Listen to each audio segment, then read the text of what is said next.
mag-vlog tayo mga boss dito sa tambayan ni Kunsi. Tambayan ni Kunsi campsite. Ito yung area, yung taas niya dalawang basketball court kung pagdugtungin mo siya, dalawang basketball court kung pagdugtungin. Yun yung haba ng campsite. Yung lapad naman niya, kalahating basketball court yung lapad sa dulo. Tapos sa doon banda, isang basketball court yung lapad. So dito, meron dito kubo, 700 daw ang rent ng overnight kapag kumuha kayo ng kubo. Ito may kubo dito, may CR din dito. No smoking in this area. Welcome. Tambayan ni Kunsi. So ito yung karatula mga bossing. Bagong tambayan, tambayan ni Kunsi. Buko Station Campsite. Buko Station in campsite. Kambing pa sa ilalim. So ito yung campsite mga bossing sa tambayan ni Kunsi. Ayan. So tabi lang ng kalsada. Tagaytay Calamba Road itong kalsada mga bossing. Tapos yan sa baba ay Silang Cavite. Ayan yung front na yan. Dito Batangas. Sa ibabaw dito ay People's Park Tagaytay. At meron din isa pang campsite diyan sa taas. At sa baba nito, yan o, sa may bahay na yan, may campsite din dyan. Bali tatlo yung campsite dito.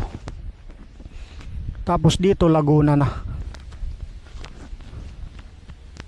Dito Tagaytay Highlands. Yan banda.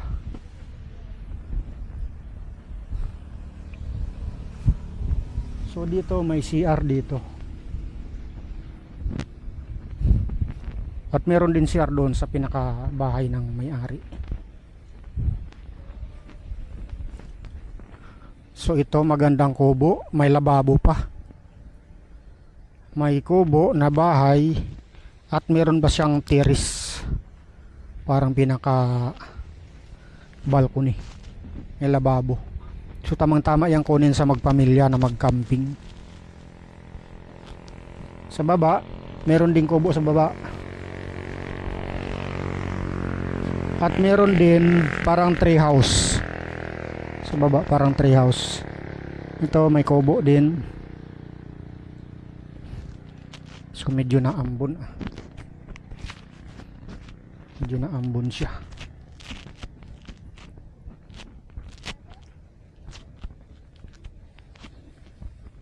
So maya uwi na ako mga bossing. Napapunta ako ng campsite ng di oras. So ang kubo dito 1, 2, 3, 4. 4, pang 5 yung parang tree house. So yung bubong dito ay nilipad ng hangin sa bagyong uwan. Nawala tuloy bubong dito.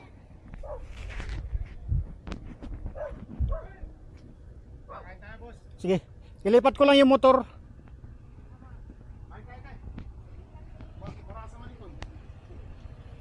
Lutong sama dito. Lutong sama. Lutong manok. Ilipat ko lang yung motor.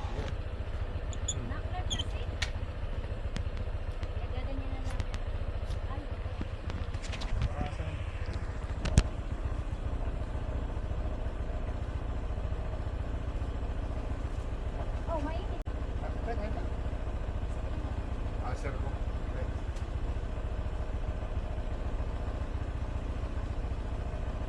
Brother. Sige, tapos na sir. Kasi kaya tayo, nakakain ko lang din kanina. Shoutout kami dyan ha. Shout out. Dito lang sa...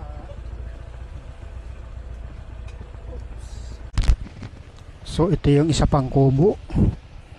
Ito yung kubo na tambayan.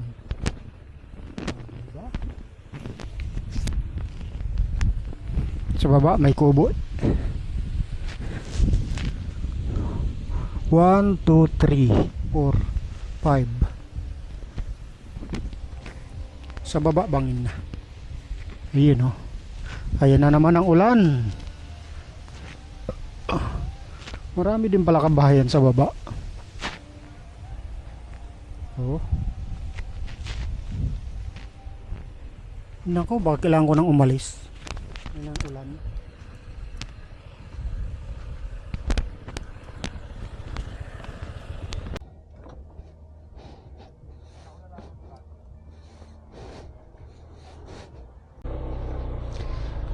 So let's go tayo mga busing. Tayo uwi na. Sumaglit lang naman tayo tumambay. Yun, oh. Tambayan ni Kunsi. Sa mga gustong tumambay at mag-camping, ito ang perfect para sa inyo. Kung malapit lang kayo sa bayan ng Calamba, Laguna, Silang Cavite, Tagaytay, Batangas, kapitbahay nyo lang ito mga busing. Itong campsite, meron pa isa dito campsite ito. Kaya lang dyan mahirap ang motor makaahon, di pa sementado, hindi pa develop, mga bago pa lang. Hindi naman asin bago, pero may 1 taon pa lang. So dito meron binoldos, malamang itong dadaanan papunta dyan sa campsite. Siguro campsite yan, mga may ginawa dyan, yung i-develop pa lang nila. So sumaglit lang tayo mga busing, tumambay.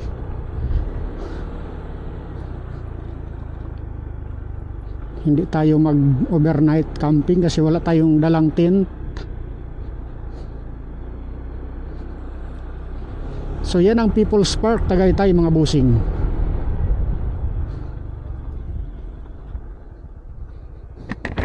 Ayusin natin itong mic, parang natabingi. Ay, mamaya pumalya ang record ay yung sagap ng sounds.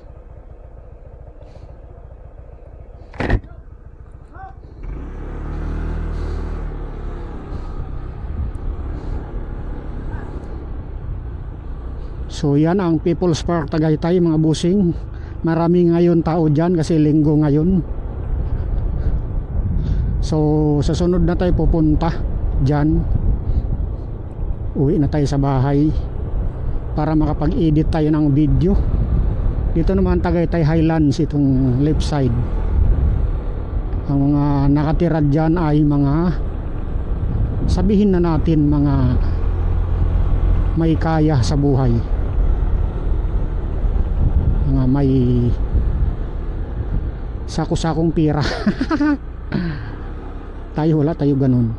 So ito, sa mga gumagawa ng kalsada mga busing, baka na naman pwede pagkitapos naman to. O, daanan natin, o, di ba? O, di ba? Baka naman pwede mga busing pagkitapos nyo man, konting-konti na lang yan, di pa tinatapos.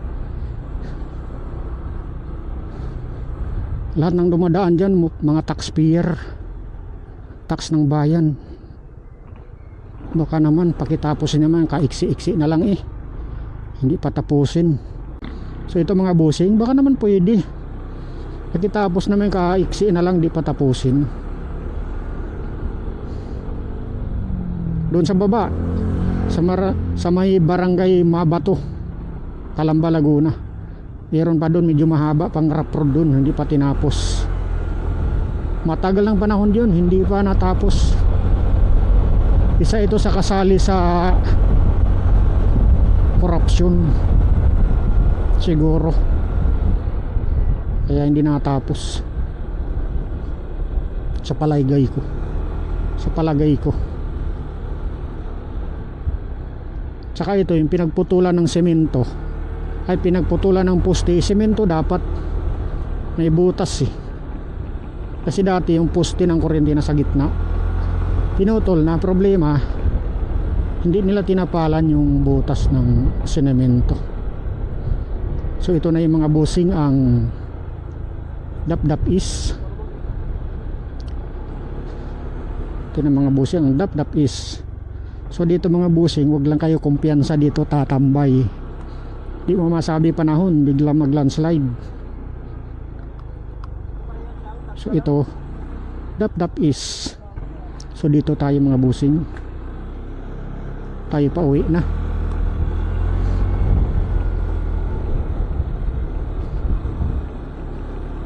Araw ngayon ng linggo at maraming nagawi dito, kakain ng bulalo. Diyan sa People's Park Tagaytay marami ngayong tao dyan. Kanina pagdaan ko yung parking, napuno na yung parking hanggang dyan na sa baba. Ang mga 4 wheels nakaparking kasi linggo. Talagang dinarayo yan ng linggo. Araw ng linggo. Ito mga kainan dito, dinarayo na ng araw ng linggo. Maraming turista. Tamo, punuan na.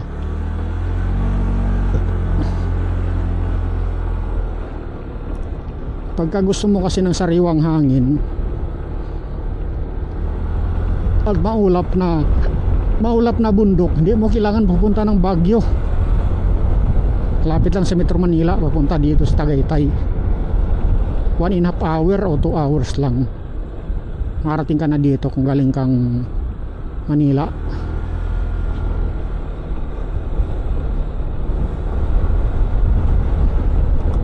Dito maraming saging.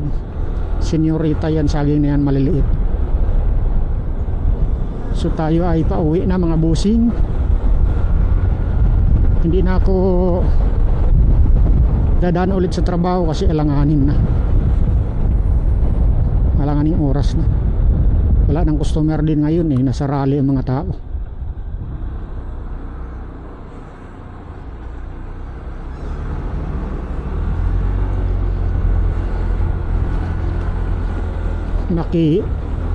Maki-ano sana ako sa rally. Makikirally sana ako hanggang bukas. Ngayon hanggang bukas para mayroon content agawa ng vlog doon sa maraming tao. Problema, nag-alilangan ako. Unang pag-alilangan, wala akong gasolina. Wala akong pera. May pera ako, wala sa akin. So ito mga boss ang papuntang People's Park Tagaytay. Hindi na tayo pupunta doon kasi wala sa plano ko ngayon pupunta dyan. Wala pa akong in-upload sa YouTube ko sa rin sa EDB. Sa isa kong channel yun, meron ako na-upload dyan. So next time na lang ako umakyat dyan kapag nakabili ako ng drone, tapos magpaalam ako kung pwede magpalipad ng drone. Meron na nakapaskil doon na bawal mag drone. Bakit nila ipagbabawal yun? Dinarayo ng turista. Hindi nila alam kapag napanood yung drone footage, dumarami ang turista. So kapag dumarami yung turista, lumalaking income. Sa entrance 50 pesos, magkano rin yun sa 100 katao, diba?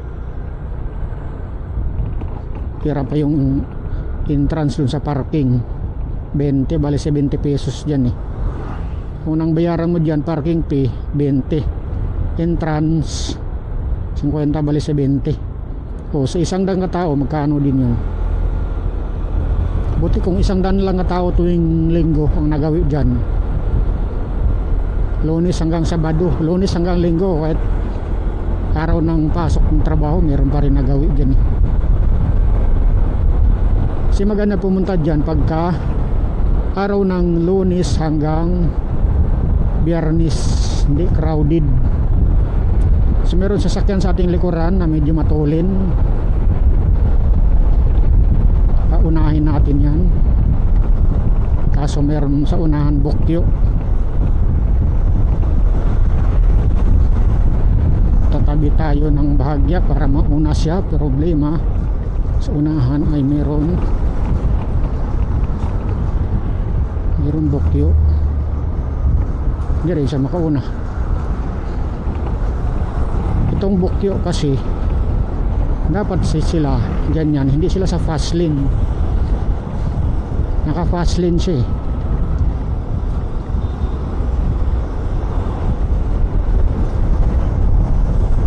Sabagay makitid kasi itong kalsada, tuwilin lang to eh, pira yung lane ng bisikleta. So tayo uwi na mga bossing, at putulin na natin ang video mamaya para yung memory card natin ay hindi masyadong napupuno. Kaya pala nagluluko ang aking camera, kasi bakit nababago ang settings niya, nagiging 5K ang resolution niya. Kapag naka 5K ang resolution niya, doon na naglalag na siya. Dito mga bossing meron landslide, may landslide dito banda, kaya one way inayos pa. Pagka ganyan landslide, kung ako lang ang engineer, pasakan ko yan ng bakal eh, yung bakal na I-beam, papasakan mo siya ng kasing taas ng condominium, yung ibabaon niya sa ilalim.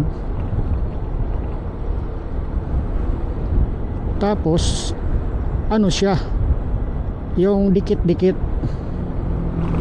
imposible ibabaon mo sa ilalim ng ganung kataas, wiweldingin mo lang para magdugtong-dugtong. Wala nang chance nun para ma-landslide, kasi ang lalim ng baon ng pundasyon. Tapos riprapan mo sa ibabaw, tapos semento na. So hindi nila ginagawa ng ganun kasi malaki ang budget maubos. Oy kahoy.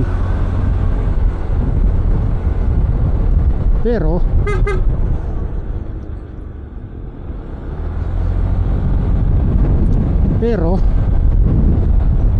pag galing kayo sa looban, dapat paunahin nyo na sa front, na sa main.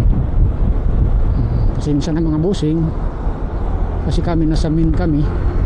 Unahin mo yung nasa loob main kaysa kayo uuna nasa looban kayo, kasi expected mo ang nasa main ay alanganin niya ng titigil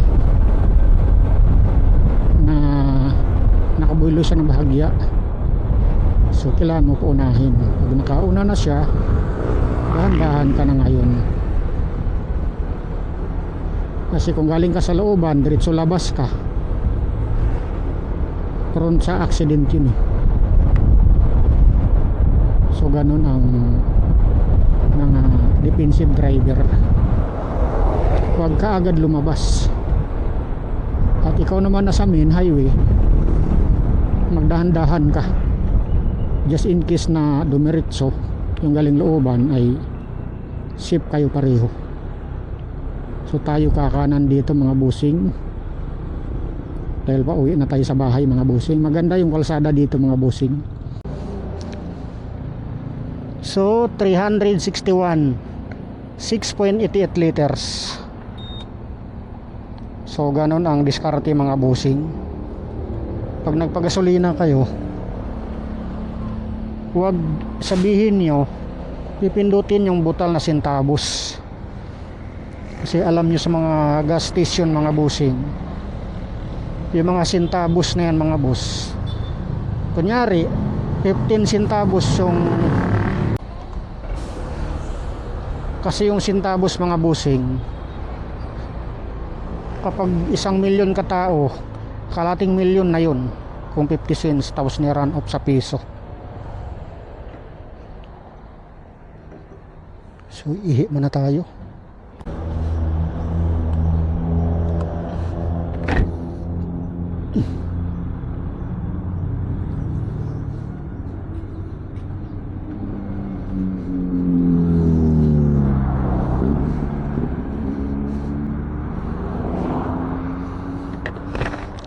Black rice 59 pesos, bulalo 220, Don Juan Native Exotic Restaurant lah Meron pala dito exotic. Meron ano, mga kubo-kubo. Parang campsite. Gandang restaurant, no? Meron siyang parang campsite doon, no? Dito yan sa Don Juan. Sa mahilig ng exotic, malamang may exotic dito. Exotic nakalagay eh. Ano, Native Exotic Restaurant. So nadaanan lang natin mga busing, tapat lang ng Red Pill gas station sa may Tagaytay Santa Rosa Road. Dito mga busing, itong kalsada ang bilihan ng ano, bukod sa maraming prutas at marami din dito mga busing, yung mga baka, karning baka. Pero sa unahan pa yun. Dito mga busing ang bilihan ng napakaraming karning baka. Sa unahan. Wala dito banda. So mamaya madaanan ko yung establishment ng inupahan ko. Pero establishment sa unahan mga busing na inupahan ko, nagtayo ko ng shop. Kaso wala pa isang buwan, umalis ako. Lugi negosyo, walang customer, sobrang tumal. Alam mo yung buong 15 days zero, walang customer. Hindi ka ba mag back out yan? Kailan ka pakikita? Isang taon maubos na yung pang-abono mo, tapos hindi ka pa umalis, diba? Hindi mo na kailangan palakihin ang abono mong pera pang upa. Pag walang kita, back out na agad. So dito tayo, nakapaslin tayo.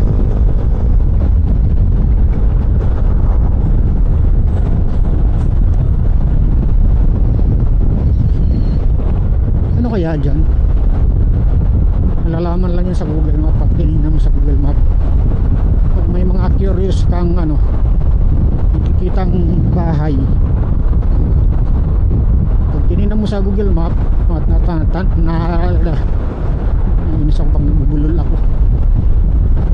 Pag natatandaan mo, yun pala yun. So dito ang magandang ano, commercial lot for sale. Sarap mabili ng lupa dito kung meron lang sanang pera.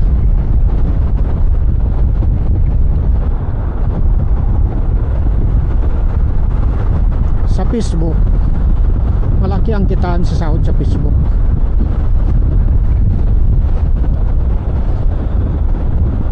Paano kaya makaisip ng sariling content sa Facebook? Makapag-trending at sahod ng malaki para makabili ng lupa. Oh, yun ang pangarap ko. O diba, pag gasolina dito halos 60 na. Doon sa ano kanina 52. Sabi ko yung pa rin ang pinakamurang gasolina ang aso. May baon siyang ano, tagay ng tubig. Wala naman siya makain doon, kinagat-kagat niya. Siguro mabango yun. Mabango.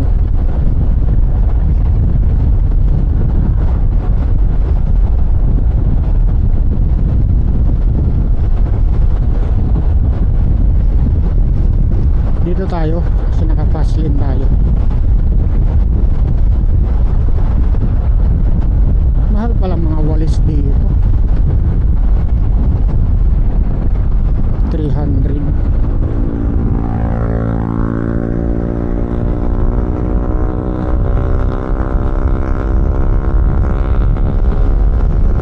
So ito ang kalsada dito mga busing, sa may Tagaytay Santa Rosa.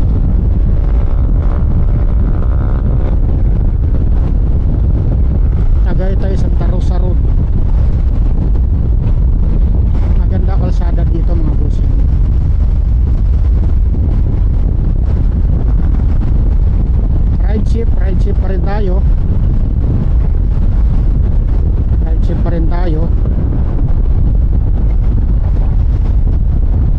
tayo pa uwi na. Galing tayo campsite, sumaglit lang. Chinik ko lang kung mag-camping ako doon, medyo siguro hindi ako mag-camping doon ng overnight kasi medyo makipot yung space, talagang maliit lang na space. Pwede doon pero kukuha ka ng kubo doon sa baba.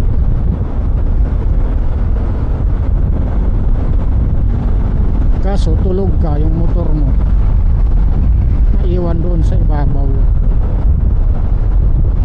hindi mo madala doon sa baba, matarik ni. Gusto ko yung campsite, katabi ko yung motor ko. Yun ang gusto ko sa campsite.